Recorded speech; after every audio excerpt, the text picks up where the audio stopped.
మహారాష్ట్రలోని దేవేంద్ర ఫడ్నవీస్ ప్రభుత్వంపై కొత్త వివాదం నెలకొంది. ముంబై వేదికగా జరిగిన పార్లమెంట్ అంచనాల కమిటీ ప్లాటినం సమావేశ నిర్వహణ ఖర్చులపై కాంగ్రెస్ నేతలు దుమ్మెత్తిపోస్తున్నారు. విధాన్ భవన్ కాంప్లెక్స్లో 2 రోజుల పాటు జరిగిన ఈ కార్యక్రమాన్ని లోక్సభ స్పీకర్ ఓం బిర్లా ప్రారంభించగా వచ్చిన 600 మంది అతిథుల కోసం వెండి ప్లేట్లలో భోజనం వడ్డించారు.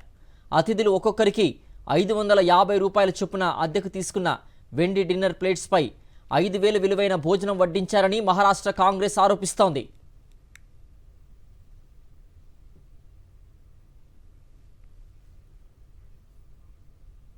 మహారాష్ట్రలోని దేవేంద్ర ఫడ్నవీస్ ప్రభుత్వంపై కొత్త వివాదం నెలకొంది. ముంబై వేదికగా జరిగిన పార్లమెంట్ అంచనాల కమిటీ ప్లాటినం సమావేశ నిర్వహణ ఖర్చులపై కాంగ్రెస్ నేతలు దుమ్మెత్తిపోస్తున్నారు.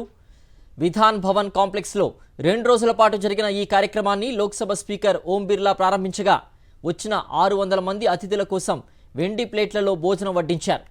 అతిథులు ఒక్కొక్కరికి 550 రూపాయల చొప్పున అద్దెకు తీసుకున్న వెండి డిన్నర్ ప్లేట్స్పై 5,000 విలువైన భోజనం వడ్డించారని మహారాష్ట్ర కాంగ్రెస్ ఆరోపిస్తోంది.